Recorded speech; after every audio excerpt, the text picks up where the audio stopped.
Dozens of illegal miners are trapped in an abandoned gold mine shaft in South Africa after a portion of the tunnel collapsed, blocking their exit. Emergency responders have rescued at least 11 of the miners already. They are now working to evacuate the rest of them. Fox News producer Paul Tilsley is in Johannesburg with more now on the telephone. Paul, thanks very much for joining us. Good to talk to you. And you, Doug. I wonder if you've ever heard of something like this.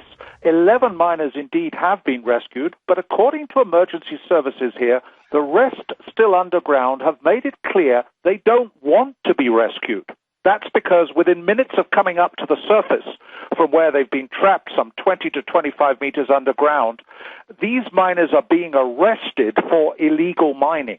Rescuers say that those left underground, which could number between 20 and nearly 200, have refused to communicate further with the rescuers on the surface. Mine security officials and nearby police are standing by to arrest anyone else who pops out of the shaft. And there's more that's bizarre here. The miners were trapped for some 36 hours, according to local government officials, after they found gold illegally in an abandoned and supposedly closed-off shaft, which runs under a field, by the way, in the Johannesburg suburb of Benoni. The officials say there was an attempt by other illegal miners to steal that gold. And in the aftermath, this second group threw large boulders down the ventilation shaft, which was being used for access, blocking the shaft completely and trapping those underneath. Those who came out, Doug, looked fine, dusty, and more than anything, surprised to see a huge media presence and the police.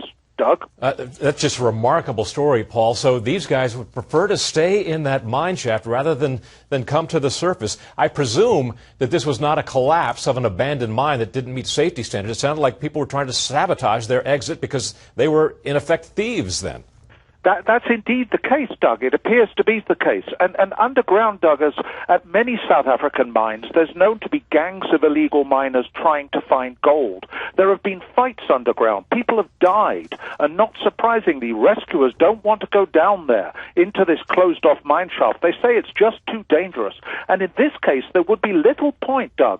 The mine shafts are many miles long, and these miners right now could be escaping in the legal sense and come up literally in another town a long way away from here. Doug? It's just fascinating. Paul, I want you to keep us posted on the developments there as rescue efforts are underway to get these miners who don't want to come to the surface. Paul Tilsley, a producer for Fox News in Johannesburg, South Africa.